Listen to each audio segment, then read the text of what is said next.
the Japanese miso ramen. I love ramen, I love noodles, but honestly I feel like this one's up there with one of my best I've had. The menu here at DTLA Joey is globally inspired. We like to choose the best dish from around the world and present it to our guests. I want to try the ramen because it's a great example of what we do at Joey, is where we take inspiration from around the world and actually distill it down to what we're all about cooking here. I think there's three things that are pretty great about it. One is the noodles that we're cooking for it. Two would be the broth that we make, and three would be the miso blend that we put together for it. Ted, the chef who created it, actually walked us through it, how he made it, and just the tender details, just you can taste it in the flavors.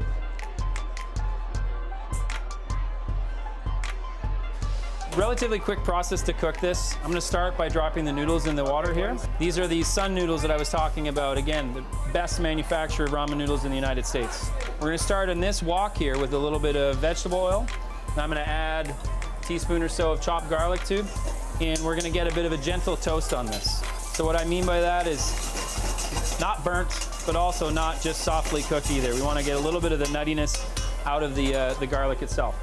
To that, we're gonna add that other piece I was talking about, which is the broth, which you can see in the back. It's cooking, and it's pork and chicken with scallions and ginger.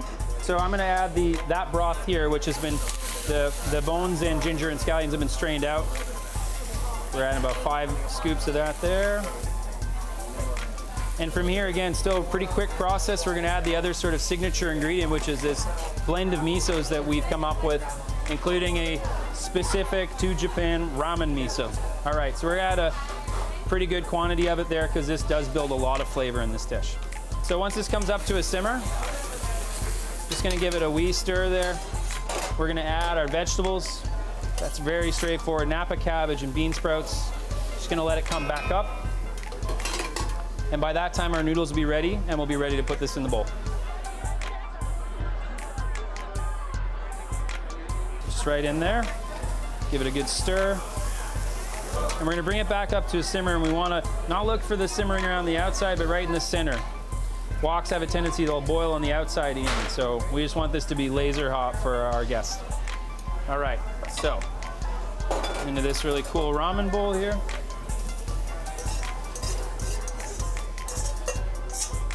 We're gonna create a little bit of a landing zone. Ramen chefs generally separate the noodles in the broth so they don't stick together. And we're gonna add our protein, which we've decided to go with charred chicken breast here, and the reason is to create a little bit of balance from that super rich and unctuous pork and chicken broth by not just going tons of pork. So some very typical ramen garnishes are gonna go next. Some julienne bamboo shoots, some nice charred corn,